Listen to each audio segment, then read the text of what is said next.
हमारे Ansari Farid memorial girls English medium high school and junior college के chairman doctor Nisar Ansari sir से इल्तिमास करूंगी कि दो वो अल्फाज कहें। 2 जुमले बोलने की इजाज़त दी थी, मैंने उनसे 3 जुमले बोलने की इजाज़त मांगी है एक्चुअली, इसलिए बहुत मुख्तसर से बात करूंगा मैं।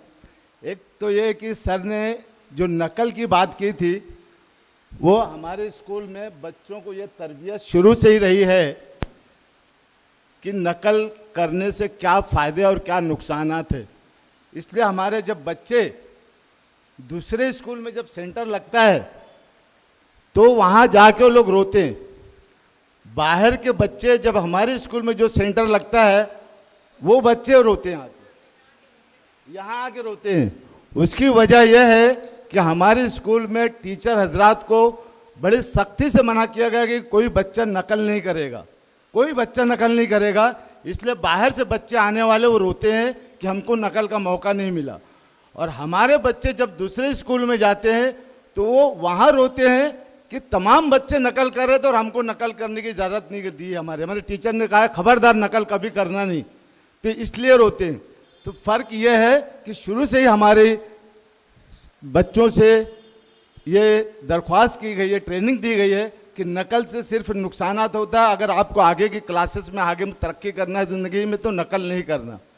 दूसरी चीज़ कि हम लोग जो ये वोकेशनल गाइडेंस सेंटर रखने का मकसद ये हो गया कि हर साल रखना, याद रखो, जो भी एक्स्ट्रा करिकुलर एक्टिविटीज़ रखते हैं आप रखिए, लेकिन वोकेशनल गाइडेंस के ताल्लुक से आप ज़रूर रखिए। क्योंकि हमारे बच्चों को, हमारी कम्युनिटी के बच्चों को, हमारे स्कूल के बच्चों को नहीं, उनको मालूम है कि डॉक्टर, वकील और इंजीनियर 3 ही लोग होते हैं, हम उसमें से बने, लेकिन मुझे उसका और बाकी मुझे कुछ मालूम ही नहीं है।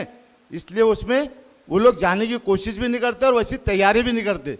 जब उनको मालूम पड़ता है कि दुनिया में सैकड़ों कोर्सेज हैं मुख्तलिफ किस्म के, जब उनकी मालूमात होती है, अरे ये तो बहुत अच्छा कोर्स है, ये तो मेरी दिलचस्पी की चीज़ है, मुझे बहुत इंटरेस्ट है, और वो उसमें कामयाबी के चांसेस बढ़ जाते हैं अगर आप अपने पसंद के कोर्स करेंगे। तो इसलिए वोकेशनल गाइडेंस के लेक्चर हर साल होना चाहिए, याद रखो। तीसरी चीज़ ये कि हमारे बच्चे मेरिट में क्यों कम आते हैं, दूसरी कौमों के बच्चे क्यों कम ज़्यादा आते हैं, जबकि वही किताब रहती है, वही बुक्स रहती है, आपके भी दूसरी कम्युनिटीज़ के, क्रिश्चियन हो, हिंदू हो, कोई भी हो, कोई भी किताब तो वही रहती है। हमारे लिए दिन में 24 घंटे होते हैं, उनके लिए भी 24 घंटे होते हैं।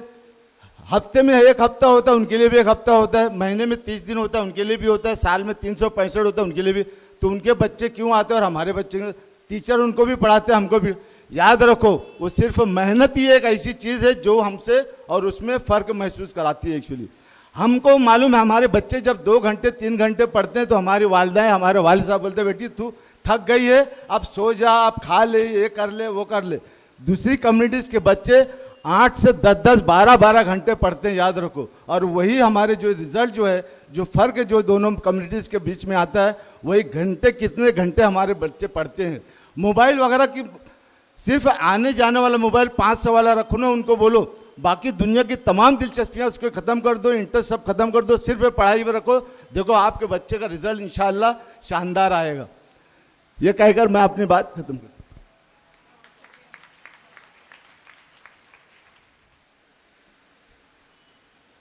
अब हम जनाब शाहिद लतीफ़ सर से इल्तिमास करते हैं कि वो माइक पर आएँ और बदलते हुए तालीमी मंजर में वालिदैन की बढ़ती हुई जिम्मेदारियां और कामयाब वालिदैन कैसे बने, इस मौजू पर गुफ्तगू करें। हम सर को इस शेर के साथ माइक पर मदऊ करते हैं। न पूछो गुफ्तगू में क्या असर रखता है वो, न पूछो गुफ्तगू में क्या असर रखता है वो, संग दिल को मोम करने का हुनर रखता है वो। जनाब शाहिद लतीफ़ सर, एडिटर ऑफ रोज़नामे इनकलाब। और तालीमी, मेरी आवाज़ ज़्यादा लोगों तक पहुंची नहीं शायद। हाँ, अब पहुंची। खैर, जनाब सदर, स्टेज पे तशरीफ़ फरमा, इन दोनों अदारों के ओहदेदारान, मेहमानान और यहाँ पर बैठी हुई बच्चियाँ और वालिदैन हज़रात व ख़वातीन। मैं दाईं जानिब देख रहा हूँ जहाँ पे हमारे मर्द हज़रात बैठे हुए हैं। मुझे ऐसा लगता है कि बहुत कम ऐसे मौक़े आते हैं जब हम लोग अक़लियत में होते हैं। आज हम लोग अकलियत में, माइनॉरिटी में है। तो मुझसे मुंतज़मीन ने, स्कूल के ज़िम्मेदारान ने कहा कि सर सुना है आप बहुत अच्छी तकरीर करते हैं। ये अफवाह है वैसे, सुना है आप बहुत अच्छी तकरीर करते हैं, तो हम आपको एक आजमाइश में मुब्तला करना चाहते हैं। और आजमाइश ये होगी कि आपके सामने तलबा को भी रखा जाएगा, आपके सामने माओं को भी बिठाया जाएगा और आपके सामने वालिद हजरात को भी बिठाया जाएगा, और आप देखते हैं कि आप कैसी तकरीर करते हैं। क्योंकि अगर बच्चों की बुराई माँ के सामने करनी है तो आपके लिए मुश्किल पेश आएगी, और माओं की बुराई अगर वालिद हजरात के सामने करनी है तो मुश्किल पेश आएगी। अब देखते हैं कि आप दरमियान से कैसे रास्ता बनाते हैं। तो वाकई मेरे लिए मुश्किल है। जब भी ऐसी दुश्वारी होती है मैं सोच में पड़ जाता हूँ कि मेरी गुफ्तगू का धारा किस तरफ से बहेगा, क्योंकि तलबा हैं, उनके गाइडेंस का एक लेवल होता है, माओं से बात करने का अंदाज़ अलग होता है, और हमारे बिरादरान जो है उनसे गुफ्तगू का एक अलग ढर्रा होता है। यहाँ पर तीनों कड़ियों को मिलाना है और यही सबसे बड़ी दुश्वारी है। मेरे नाम पर 1 घंटा 15 मिनट लिखा हुआ है, लेकिन अल्लाह मुझ पर मेहरबान है। इंशाअल्लाह आधे घंटे के बाद ज़ोहर की अज़ान होगी और मैं उससे पहले पहले अपनी तकरीर ख़त्म कर दूँगा। इस पर सब मुतमईन हैं, मुत्तफ़िक़ हैं, है ना? आप लोग तो खुश हो रहेंगे। चलिए जल्दी से जलसा ख़त्म हो जाएगा। अच्छा, कितने पेरेंट्स ऐसे हैं जो खुद से आए हैं, ये स्कूल की तरफ से इंस्ट्रक्शन थी बाकायदा कि आना ही है तो आए? सच्ची ईमानदारी से बताएं, खुद से आए हैं?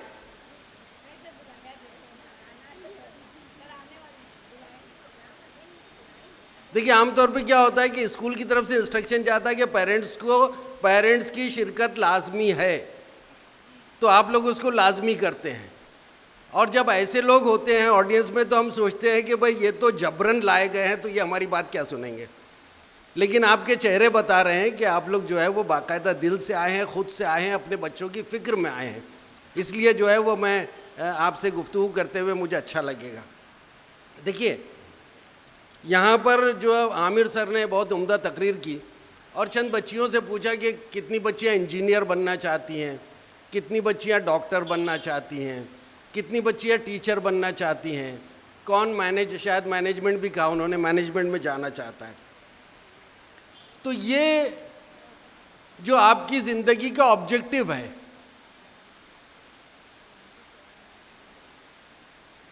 जो आपकी ज़िंदगी का गोल है, ये बहुत अहमियत रखता है। मैं आ रहा हूँ, पहले यहाँ फिर यहाँ फिर यहाँ, ऐसा करूँगा मैं। तो आपकी ज़िंदगी का जो ऑब्जेक्टिव है वो क्या है? अगर वो तय नहीं है अभी तो उसको तय कर लेना चाहिए जितनी जल्दी हो सके। इसलिए कि जिसको अपनी ज़िंदगी का ऑब्जेक्टिव मालूम नहीं होता, जिसे ये इल्म नहीं होता कि वो रास्ता तो चल रहा है लेकिन उसकी मंजिल क्या है, तो ऐसा शख्स जो है वो भटकने के सिवा कुछ नहीं करता, वो भटक जाता है। और अगर मैं गलत नहीं समझूं तो हमारी कौम की बच्चियों का और लड़कों का भी बहुत बड़ा मसला ये है कि उनकी ज़िंदगी में कोई ऑब्जेक्टिव, कोई गोल जो है वो पहले से सेट नहीं होता।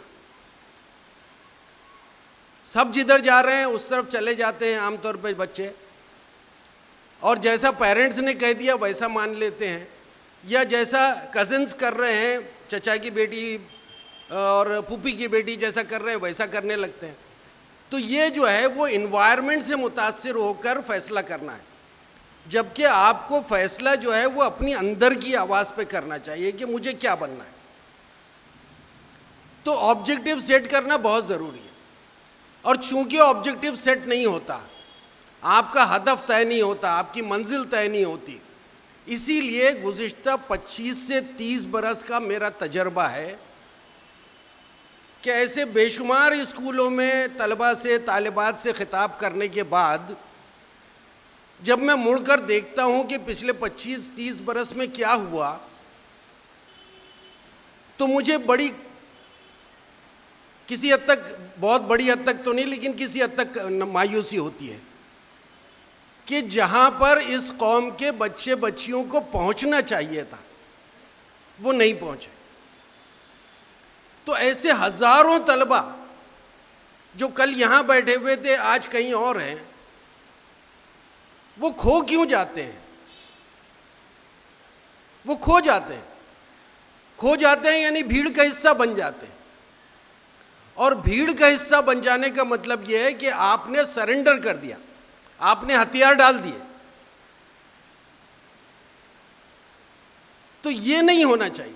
अगर मान लीजिए कि हमारी कौम ने हदफ तय किया होता, हमारे लड़के लड़कियों ने, तो वो मंजिल मकसूद तक पहुंचने की कोशिश करते। उसमें से बहुत सारे लोग मंजिल मकसूद पर पहुंच जाते और वो जिस जगह पर है वहां से जो है वो आपको इशारा करके बताते कि मैं यहाँ हूँ। चुनाचे आपकी नुज़रत मिस जो है वो कभी बॉम्बे यूनिवर्सिटी जा रही हैं तो पता चला कि वहाँ पे कोई तालिबा मिली कि मिस आपने मुझे पढ़ाया है, मैं भिवंडी की हूँ, मैं यहाँ पर जो है वो हिस्ट्री डिपार्टमेंट की HOD हूँ। तो आप ये सोचिए कि अगर वहाँ पर आप में से कोई लड़की नुज़रत मिस को मिलती है या हुस्ना मिस को मिलती है और ये कहती है कि मैं यहाँ पर हिस्ट्री डिपार्टमेंट की HOD हूँ, तो ये आपकी टीचर हजरात जो है वो इनको कितनी खुशी होगी, कितनी खुशी होगी। और उनकी खुशी से पहले आपके पेरेंट्स को कितनी खुशी होगी और आपके पेरेंट्स के साथ आपके ख़ानदान के लोगों को कितनी खुशी होगी। तो आपके ख़ानदान के तमाम लोग, आसपास के लोग, पड़ोसी जो आपको दूर दराज के जानने वाले, वो भी कहेंगे कि भाई हमारी बच्ची जो है वो बॉम्बे यूनिवर्सिटी में हिस्ट्री डिपार्टमेंट की हेड है ना। अब अगर मैं भिवंडी का शहरी हूँ और मेरी बच्ची भी ऐसी पढ़ती थी, फिर उसके बाद में भीड़ में खो गई, मैं कहाँ पर खड़े रहकर फखरिया कह सकता हूँ कि मेरी बच्ची कुछ है? कह सकता हूँ? नहीं कह सकता, बिल्कुल नहीं कह सकता। तो ऐसी हजारों बच्चियों के हजारों पेरेंट्स जो है वो अपनी बच्चियों पर फख्र करने के काबिल नहीं हैं आज के ज़माने। इसलिए कि हमारे जो पहले के तलबा थे उन लोगों ने अपनी ज़िंदगी का मकसद तय नहीं किया, उन्होंने अपना हदफ तय नहीं किया। या हो सकता है कुछ लोगों ने तय किया हो, उनमें से उन्हें मौक़े ना मिले हो, ऐसा भी हो सकता है। लेकिन जिसने हदफ तय किया कि मैं IAS बनूंगा, मैं सिविल सर्विसेज करूंगा, अगर मुश्किलात दरपेश हुई और वो सिविल सर्विसेज नहीं कर सका तो वो कम से कम स्टेट के जो कॉम्पिटिटिव एग्ज़ाम हो सकते हैं वहाँ पर क्लियर कर सकता है। चुनाचे वो बहुत बड़ा मरकज़ी हुकूमत का कोई ओहदेदार नहीं बना तो रियासती हुकूमत का ओहदेदार बन सकता है, कम से कम इतना तो होगा। लेकिन ऐसा भी बहुत कम होता है। पिछले 25 बरस से भिवंडी के मुख्तलिफ तालीमी जलसों में ख़िताब करते हुए मैंने देखा कि जो हमको रिज़ल्ट मिले वो कम है। एक बच्ची याद आती है जो जज बनी, शायद नासिक में उसकी पोस्टिंग है, भिवंडी की बच्ची।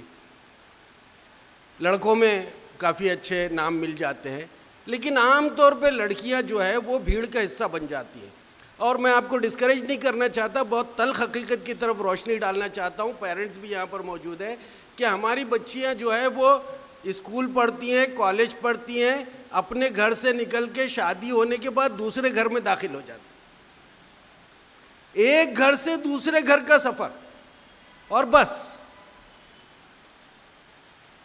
तो हम मुअस्सर कैसे बनेंगे?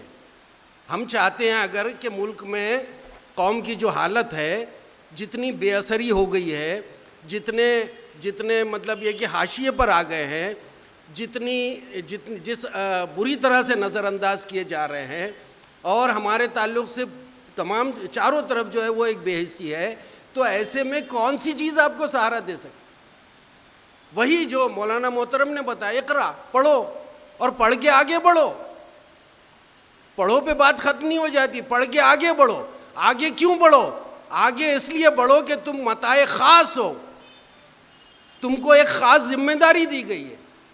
आप जो है वो खिलाफत के मर्तबे पर मामूर है और ये जिम्मेदारी आप उस वक्त अदा कर सकते हैं जब आपके पास में ताकत होगी। अगर आपके पास ताकत नहीं है, आप भीड़ का हिस्सा है, भीड़ के पास ताकत नहीं होती। ताकत तो किसी ओहदेदार के पास होती है, उसके पास इख्तियार होता है, और हम इख्तियार हासिल करने की कोशिश ही नहीं कर रहे, कोई नहीं कर रहा है। तय होना चाहिए कि माँ तय करे कि मुझे अपनी बेटी को ये बनाना है, सरकारी ओहदेदार बनाना है। सरकारी ओहदेदार बनने के लिए आपको नकाब और हिजाब छोड़ने की बिल्कुल भी ज़रूरत नहीं है, तय कीजिए। चूंकि हम तय नहीं करते, इसलिए जो है वो हमको मंजिल दिखाई नहीं देती और मंजिल मकसूद तक पहुंचने का सवाल ही नहीं पैदा होता। तो मेरा वालिदैन से ये सवाल है कि हम लोग क्यों तय नहीं करते? क्या आप अपने बच्चों को बाअसर नहीं देखना चाहते, बाइख्तियार नहीं देखना चाहते? लड़की पढ़ लेगी, उसके बाद में शादी कर देंगे एक घर से दूसरे घर, और लड़का जो है वो घर से निकल के कॉलेज गया तो ठीक है, या ड्रॉप आउट हो गया, उसके बाद में मोबाइल की दुकान खोल लेगा, बस इतनी ही हमारी आरज़ू है, इतनी ही तमन्ना है। तो अगर मान लीजिए कि हमारा इतना छोटा सा हदफ है, इतना छोटा सा हदफ है, तो उसके लिए कुछ करने की ज़रूरत ही नहीं है। अगर मान लीजिए आप कहते हैं कि हम एक ख़ास मर्तबे पर फायज हैं, कुंतुम खैरा उम्मतिन, आप जो है वो खैर के लिए पैदा की गई उम्मत है, और वो खैर के मनसब पर आप उस वक्त पहुंचेंगे जब दुनियावी एतबार से भी आप ताकत हासिल करेंगे। ताकत, इख्तिदार या इख्तियार? इख्तिदार मुश्किल है, इख्तियार आसान है। यहाँ पर बैठे हुए कोई साहब चाहें कि मैं इख्तिदार हासिल करना चाहता हूँ, मैं भिवंडी का एमएलए बनना चाहता हूँ, बहुत सारी मुश्किलात पेश आएंगी। लेकिन यहाँ बैठी भी कोई बच्ची कहती है कि मैं इख्तियार हासिल करना चाहती हूँ, मैं जो है वो इस मुल्क के जो सबसे बड़े हॉस्पिटल है, एम्स है, वहाँ के किसी पर्टिकुलर डिपार्टमेंट की हेड बनना चाहती हूँ, शी कैन डू इट, वो कर सकती है।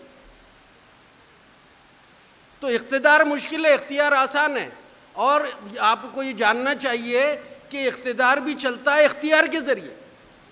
सारे ब्यूरोक्रेट्स गवर्नमेंट चलाते हैं, तो क्यों हम लोग जो है वो तवज्जो नहीं देते, और क्यों जो है वो मंजिल का तयन नहीं करते?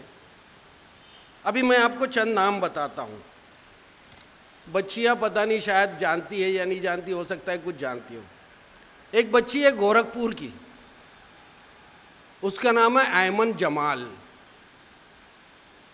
नाम से समझ में आ रहा है मुस्लिम बच्ची है। एक बच्ची कश्मीर की है, कुपवाड़ा जम्मू की, उसका नाम है रोवैदा सलाम। एक बच्ची कन्नौज की है, बुशरा बानो। एक बच्ची बिहार की है, रजिया सुल्तान। एक बच्ची लखनऊ की है, इल्मा अफरोज। ये मैंने 5 नाम गिनाया। पांचों आप जैसी बच्चियां हैं जो ऐसे ही किसी स्कूल में पढ़ी हैं, जिनके वालिदैन बहुत दौलतमंद नहीं थे, जिन्होंने मंजिल का तयन किया, जिन्होंने मुसम्मम इरादा किया यानी डिटर्मिनेशन किया, और जिन्होंने तय किया कि हमको इस गोल तक, इस ऑब्जेक्टिव तक पहुंचना है, और उन्होंने पहुंचकर दिखाया। ये पांचों बच्चियां जो है वो अपने अपने इलाकों की आला पुलिस ओहदेदार हैं। ये पांचों बच्चे आला पुलिस ओहदेदार हैं। और पुलिस क्या करती है? पुलिस भीड़ के साथ में क्या क्या तरीका इख्तियार करती है? पुलिस भीड़ के साथ क्या तरीका इख्तियार करती है? जानते हैं सब लोग? जानते हैं? तो आपको क्या करना चाहिए? भीड़ का हिस्सा बनना चाहिए या आला ओहदेदार बनना चाहिए? लेकिन नहीं समझ में आती हमारे। क्यों नहीं समझ में आती, ये मैं आज तक नहीं समझ सका। 25 से 30 साल हो गए मुझे तालीमी सतह पर काम करते हुए, मुख्तलिफ दर्सगाहों में तकरीर करते हुए। और साहब, ये मैं तमाम बच्चियों से, बल्कि तमाम पेरेंट्स से, वालिद हजरात से, वालदाओं से दरख्वास्त करूँगा कि मैडम,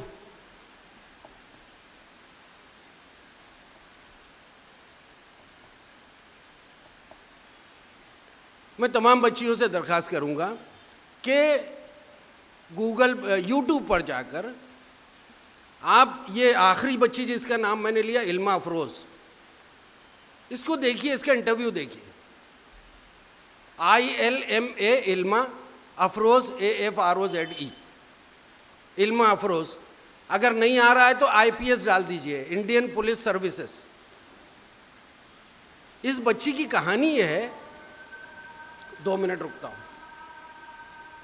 तक पहुंचने के बाद देखिए खेत से सफर शुरू हो रहा है, वापस हिंदुस्तान आ रहा है, सिर्फ एक ऑब्जेक्टिव, एक गोल, एक हदफ, एक मंजिल के लिए। वो हिंदुस्तान वापस आती है, सिविल सर्विसेज के इम्तिहान में अपीयर होती है, सख्त मेहनत करती है और उसके बाद में वो IPS डिक्लेयर होती है, यानी बाकायदा IPS बन जाती है। आप जाके देखिए, इस गुफ्तगू के साथ आप यूट्यूब में उसकी तकरीर सुनिए, किस तरह से वो अपनी माँ के बारे में बताती है, किस तरह बताती है, उसको अपनी माँ की कुर्बानियों का कितना एहसास है और उसको उसकी माँ को अपनी बच्ची की कुर्बानियों का कितना ज़्यादा एहसास है। ये दोनों चीज़ें आपको यूट्यूब पर मिलेंगी, देखिए उसको और फिर सोचिए कि हम कितने पीछे हैं। हमने तो अब तक वो सोच भी अपने दिमाग में डेवलप नहीं की है जिस सोच के ज़रिए इल्मा अफरोज़ ने हिंदुस्तान से बाहर का कदम रखा था। वो सोच भी डेवलप नहीं हुई, और जब सोच डेवलप नहीं हुई, हदफ तय नहीं हुआ, मंजिल मुकर्रर नहीं हुई, तो कैसे हम किसी जगह पर पहुंच सकते हैं, कैसे हम बाअसर बन सकते हैं, कैसे बाइख्तियार बन सकते हैं। तो फिर भीड़ बने रहेंगे। सवाल यह है कि कब तक भीड़ बने रहेंगे। तो ऐसे हालात में आप भीड़ बनकर जो है वो इस दुनिया से खुदा ना खासा जब वक्त आएगा रुखसत हो जाएंगे, तो अल्लाह की नज़र में भी, अल्लाह के सामने भी शर्मसार होंगे खुदा ना खासा कि तुमको जो है वो बेस्ट ऑफ द क्रिएचर बनाया था, और बेस्ट ऑफ द क्रिएचर में भी जो बेस्ट था, कुंतुम खैरा उम्मतिन, आपको खैर उम्मत बनाया गया था, इस उम्मत में बेहतरीन लोग।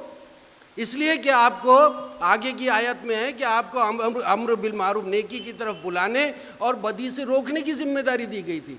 आज आप खड़े होकर कहें कि नहीं, अल्लाह का फरमान मेरी समझ में आ गया, मैं नेकी की तरफ बुलाने और बदी से रोकने के लिए खड़ा हूँ यहाँ पर 3 बत्ती के नाके पर, आपको सब लोग हटा देंगे। क्यों? इसलिए कि आपके पास इख्तियार नहीं है, पावर नहीं है आपके पास। आपके पास पावर होना चाहिए किसी भी दर्जे का। आइदर आप कॉलेज के प्रिंसिपल हैं, और you are a very successful doctor, और you are a very reputed engineer, और you are somebody in the government authorities. कुछ तो होना चाहिए ना, कुछ भी नहीं है। और यही वजह है कि आज हम सोचते हैं कि भाई हमारे साथ हालात क्यों हो गए, ऐसे क्यों हो गए, और फिर हम खुद ही जवाब देते हैं कि तासुब की वजह से हुआ। भाई इल्मा अफरोज़ के साथ में तासुब नहीं हुआ। या हमारे आमिर सर की एक स्टूडेंट थी, ये सारा रिजवी है ना, सारा रिजवी ने सिविल सर्विसेज क्रैक किया। सारा रिजवी माशाल्लाह एक बड़े ओहदे पर है, जोगेश्वरी के इनके स्कूल में पढ़ी हुई बच्ची है। ऐसा हो सकता है? नहीं हो सकता, ऐसा नहीं। तो ये जो है वो बहुत ज़रूरी है। जितनी बच्चियां बैठी है, ऑब्जेक्टिव आपका क्या है।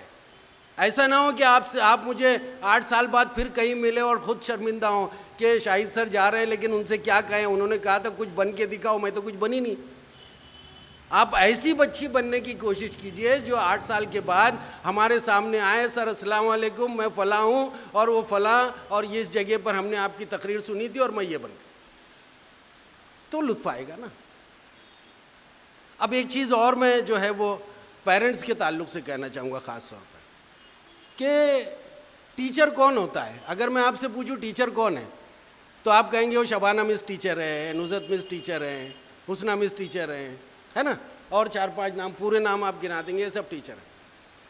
मैं कहता हूँ गलत, ये टीचर नहीं है। टीचर कौन होता है? पेरेंट्स टीचर होते हैं। ये बात आपने शायद महसूस भी नहीं होगी, कभी सोची भी नहीं होगी। पेरेंट्स जो है वो टीचर होते हैं। और आपको तो मजहबी तालीमात में बताया गया है कि माँ के कदमों तले जन्नत है। जन्नत रख दी तो उसमें इल्म भी है, उसमें सारी चीज़ें हैं। लेकिन पेरेंट्स जो है वो अपने आप को कभी टीचर समझते नहीं हैं। तो क्या होता है कि बच्चा स्कूल में दाखिल होता है 4 साल 5 साल में, तो 4 साल 5 साल का बैकलॉग लेकर आता है, वो उसकी तरबियत नहीं हुई जिस तरह से होनी चाहिए, तो ये हमारे टीचर हजरात का काम बढ़ जाता है। पेरेंट्स जो है वो खुद टीचर होते हैं, ये आपको सबको अच्छी तरह से समझ लेना चाहिए। और ये मैं क्यों कह रहा हूं, क्योंकि टीचिंग 2 तरह की होती है, एक फॉर्मल होती है, एक इनफॉर्मल होती है। ये सब टीचर जो है ये फॉर्मल टीचर्स हैं, and you all are the informal teachers. ये हम सोचते ही नहीं हैं।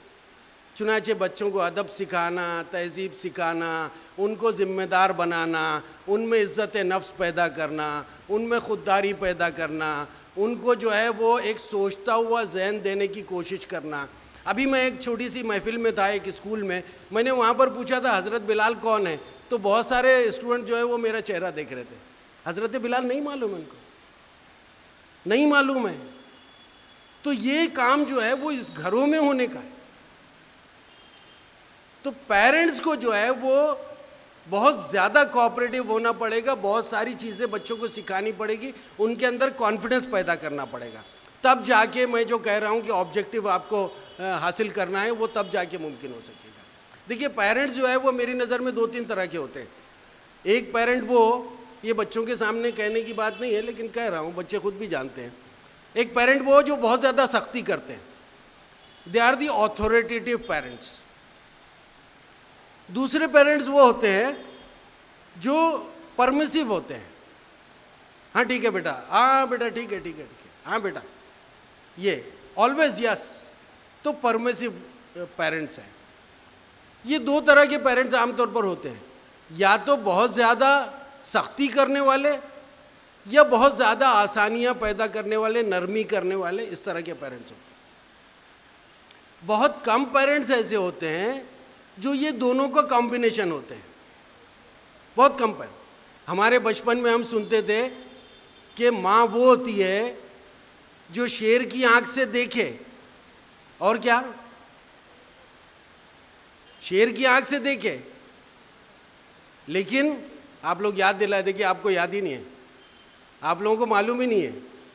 कहा जाता था कि जितनी सख्ती बरत सकती हो माँ बरते, लेकिन जितनी मोहब्बत कर सकती हो उससे ज़्यादा मोहब्बत करें। यानी जहाँ गिरफ्त करनी है, रोकना है, टोकना है, वहाँ पर आपकी जिम्मेदारी है, जहाँ पे मोहब्बत करनी है वो आपकी जिम्मेदारी है। तो ये 2 तरह के पेरेंट्स, जो बहुत ज़्यादा परमिसिव होते हैं वो भी फ़ायदा नहीं करते, जो बहुत ज़्यादा अथॉरिटेटिव होते हैं वो भी फ़ायदा नहीं करते। दोनों के दरमियान की चीज़, चुनाचे अगर बच्चे को आप कह रहे हैं कि नो आपको ये नहीं करना है, तो आपको बच्चे को एतमाद में लेकर ये कहना है कि बेटा मैं जो नो कह रहा हूँ उसकी वजह ये है। और अगर आप बच्चे को यस कह रहे हैं तो आप बच्चे को बताइए कि यस कहने की वजह क्या है। जब आप यस कहते हैं, बच्चे का कोई मुतालबा तस्लीम कर लेते हैं, तो क्या होता है, बच्चा या बच्ची बहुत खुश हो जाता है, अरे वाह अब्बू ने मान लिया, अरे वाह अम्मी ने यस कह दिया, यही होता है ना। लेकिन कभी भी आप जो है वो उसको बुलाकर नहीं कहते कि बेटा इधर आओ, तुम्हारी बात मान ली गई है, लेकिन क्यों मानी गई है ये भी समझ। तो इसकी वजह से जो है वो उनके अंदर एक तरह की गहराई, डेप्थ पैदा होती है, उनमें सोचने का तरीका पैदा होता है। आपने क्यों यस कहा, उसके जो रीजंस हैं उसके ऊपर वो लोग गौर करते हैं। अभी नहीं करेंगे, कुछ देर बाद करेंगे, रात में करेंगे, सवेरे करेंगे, लेकिन बच्चे करते हैं। और बेटियां तो जो है वो खुदा का अनमोल तोहफा है, सबसे खूबसूरत तोहफा बेटियां ज़्यादा हसास होती है, बेटियां ज़्यादा पढ़ी लिखी होती हैं, बेटियां जो है वो उनकी नफ्सियात जो है वो बहुत गहरी होती है, बेटियां जो है वो बहुत संजीदा होती हैं। तो ये कुदरत के ऐसे खुशनुमा फूल हैं कि इनको अगर हम आगे नहीं बढ़ाएं, इल्म अफरोज़ के लेवल तक नहीं ले गए, तो फिर हमने क्या किया। आ रही ना बात समझ में। तो ये बहुत ज़रूरी है। और मैं ये इसलिए भी कहता हूँ कि ये बहुत तल्ख़ हकीकत है, कहना नहीं चाहिए, कहते हुए थोड़ी सी शर्म महसूस होती है, लेकिन हकीकत है कि इस कौम के लड़के पढ़ नहीं रहे हैं, इस कौम के लड़के नहीं पढ़ रहे हैं।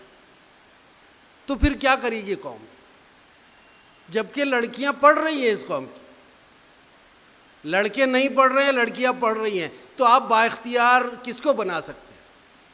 आप जो है वो पावर किसको दे सकते हैं? आप ऑथोरिटेटिव किसको बना सकते हैं? लड़कियों को बना सकते हैं। तो जो पढ़ रहे हैं उनको ताकत दीजिए, उनको हौसला दीजिए, उनको वसाइल फराहम कीजिए। ये मत देखिए कि स्कूल कितनी फ़ीस चार्ज करता है, ये मत देखिए कि आप जो है वो कौन से कॉलेज में जा रहे हैं और वहाँ की फ़ीस कितनी है। आप जो है वो इल्मा अफरोज़ की माँ को देखिए, खेत में काम करती थी बेचारी। मैं तो यकीन जानिए उसका इंटरव्यू एक तो वो खुद कह रही है, दूसरा उसका एक इंटरव्यू है जिसमें एंकर ने उससे सवालात पूछे हैं और फिर बाद में उसकी माँ को भी शामिल किया है उसमें वीडियो के ज़रिए। तो उसकी माँ और उस बच्ची की बातें सुन सुनकर मैं तो रो दिया। मैं जल्दी रोता नहीं हूँ, लेकिन मैं उनकी बातें सुनकर रो दिया कि ऐसी हमारी बच्चियाँ हैं और ये बहुत सारी आरजुएँ लेकर पैदा होती हैं, इनकी आरजुओं में इजाफा होता रहता है, लेकिन इनको वो सपोर्टिव इन्वायरमेंट नहीं मिलता। तो बच्चियों को खुद चाहिए कि अपने लिए सपोर्टिव इन्वायरमेंट पैदा करें। अगर आप अपने पेरेंट्स को कन्विंस करने में नाकाम हैं तो आप ये सोचिए कि इट इज़ माई फेल्यूर। आपको अपने पेरेंट्स को कन्विंस करना है जायज़ बात के लिए, किसी मुस्बत इक़दाम के लिए, पॉजिटिव चीज़ के लिए, और फिर उनसे सहूलत लेनी है। तो एक सपोर्टिव इन्वायरमेंट जो है वो आप खुद पैदा कर सकती हैं, आपके पेरेंट्स जो है वो पैदा करने में कामयाब हो सकते हैं। अगर ये सपोर्टिव इन्वायरमेंट बच्चों को मिलता है, उनकी सोच परवान चढ़ती है, उनका थिंकिंग पावर बढ़ता है, उनका क्रिटिकल थिंकिंग बढ़ती है और उनमें आगे बढ़ने का जज्बा पैदा होता है, तो मैं समझता हूँ कि हम अपनी कौम में बहुत सारी इल्मा अफरोज़, सिर्फ IPS पुलिस ऑफिसर बनने की बात नहीं कह रहा हूँ, यहाँ पे इल्मा अफरोज़ ये नाम जो है वो एक सिंबल के तौर पे, एक अलामत के तौर पर है कि जिसके पास इख्तियार है, जिसके पास ताकत है। और वो इतनी मतलब ये कि गाँव की बच्ची और इतनी सीधी सादी, उससे कैसे कैसे सवाल किए गए कि भाई आपके सामने जो है वो बहुत ही कोई बड़ा शरपसंद नोटोरियस आदमी कोई आ जाता है, गिरफ्तार होकर आता है, तो आप क्या करती है? देखिए वो कितना खूबसूरत जवाब देखिए। ऐसी मिसालें आपके सामने हैं। और अगर मान लीजिए आपने डिमांड किया तो हम आपके मैनेजमेंट, अगर मैनेजमेंट के ज़रिए हम तक बात आती है तो मैं रिक्वेस्ट करूँगा हमारे आमिर सर से कि आमिर सर जो है वो किसी दिन सारा रिजवी को यहाँ पर लेकर आए। और एक बच्ची जो है वो अब से ज़्यादा वक्त हो गया, जो सबसे पहले मुस्लिम नामों में एक लड़की का नाम आया था, अंजुमन इस्लाम बेलासिस रोड की मजगांव में चौल में रहने वाली एक मजदूर की बेटी जिसका नाम फरीदा मोमिन था। जब उसने सिविल सर्विसेज में कामयाबी हासिल की तो फरीदा से हमने मुलाकात की, उसको कई गर्ल्स कॉलेजेस में लेकर गए और वहाँ पे उसकी बात करवाई। वहाँ जाहिर सी बात है कि उसका सिविल सर्विसेज में कामयाब होना, उर्दू मीडियम, चौल और ये सारी चीज़ों को जहन में रखते हुए आप देखिए कि जब वो उस ओहदे पर पहुंची तो बहुत खुशी हुई। लेकिन उससे ज़्यादा खुशी मुझे उस वक्त हुई जब मैं दिल्ली में था। मैंने फरीदा को फ़ोन किया कि बेटा मैं मिलना चाहता हूँ, तो उसने कहा कि सर ज़रूर आइए। और मैं जब उसके सरकारी वहाँ पर शास्त्री भवन बहुत बड़ी इमारत है और मतलब बहुत ताकतवर डिपार्टमेंट है, तो उसने कहा कि सर शास्त्री भवन के इतने मंजिले पर मैं हूँ। मैं गया, मैं बता नहीं सकता क्या कैफियत गुजरी मेरे दिल में, मेरे जहन में, मेरे इमेजिनेशन में। उसका बिलासिस रोड का स्कूल था, उसका मजगांव की चौल थी और मैं खड़ा हुआ था शास्त्री भवन के सामने, जहाँ पर उस बच्ची के हाथ में एक कलम थी। वो कलम जिस बात पर दस्तखत कर दे वो पूरे मुल्क में नाफिज हो जाती। तो ये कलम पैदा करना पड़ेगा। उस कलम को पैदा करने के लिए वैसा आज़्म, डिटर्मिनेशन पैदा करना पड़ेगा, वैसा कमिटमेंट पैदा करना पड़ेगा, वैसा सपोर्टिव इन्वायरमेंट पैदा करना पड़ेगा। माँओं को वैसा सोचना पड़ेगा कि मैं अपनी बच्ची को वहाँ देखना चाहती हूँ। बाप को, वालिद हजरात को ये तय करना पड़ेगा कि मैं अपनी बच्ची को फला जगह देखना चाहता हूँ, तब जाकर कुछ होगा और तभी जाकर हालात बदलेंगे। वरना आप गवर्नमेंट बदलेंगे, आप पार्टियाँ बदलेंगे, आप जो है वो ऑफिसर बदलेंगे, आप जो है वो एजुटेशन करेंगे, आप शाहीन बाग सजाएंगे, यही होगा।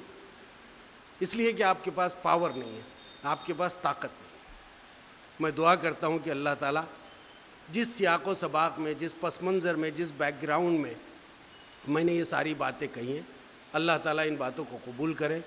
इस कौम में यहाँ पर बैठी हुई बच्चियाँ, माएँ और उनके वालिद हज़रात को एक अज़्म अता करे कि वो अपनी बच्चियों को किसी ओहदे तक उनको बाहैसियत बनाने, उनको बामर्तबा बनाने और बाअसर बनाने की कोशिश करें। व आखिर दावाना अनिल हम्दुलिल्लाहि रब्बिल आलमीन।